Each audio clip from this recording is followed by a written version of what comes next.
యేసు ప్రభుని యందు మిక్కిలి ప్రియమైన సోదరి సోదరులారా, సమస్త ప్రజలకు పరమానందము కలిగించు శుభ సమాచారమైన మన రక్షకుని జన్మదినోత్సవ పండుగ.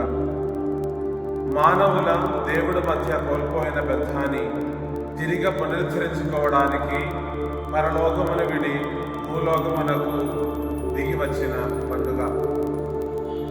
ఆదికాండములో 3వ అధ్యాయములో 23వ వచనములో ఈ విధముగా మనం చదువుతున్నాము. ఆయన ఏదైనా తోటము నుంచి నరులను వెళ్ళగొట్టెను.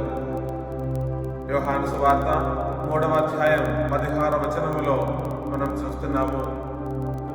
ఆయనను విశ్వసించి ప్రతి వాడు నాశనము చెందక నిత్య జీవము పొందుటకై అట్లా చేశాను.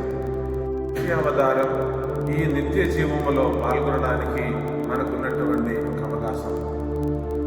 ఈరోజు మనం చదువుతున్నటువంటి సువార్త పఠనం లూకా సువార్త 6వ అధ్యాయము 37వ వచనం.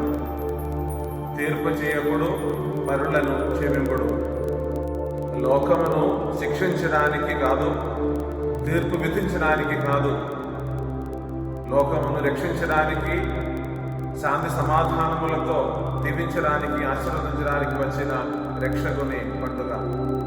సోదరుని కంటిలోని నలుసును తీసివేయుటకు, నీ కంటిలోని దూలమును తీసివేయమని పలికిన యేసు ప్రభుని యొక్క వాక్యాన్ని ధ్యానించి మన జీవితాలను పరిశీలించి ఆయన యొక్క జన్మదినోత్సవం కోసము సిద్ధమవుతాం. ఆయన రాకట ద్వారా దేవుడు ఈ లోకమునకు ప్రసాదించిన శాంతిని, సంతోషమును, సమాధానమును మన కుటుంబములో నెలకొల్పమని మనం ప్రార్థించుకుందాం. శాంతిదాదే అయిన దేవుడు మనలందరినీ దీవించును గాక.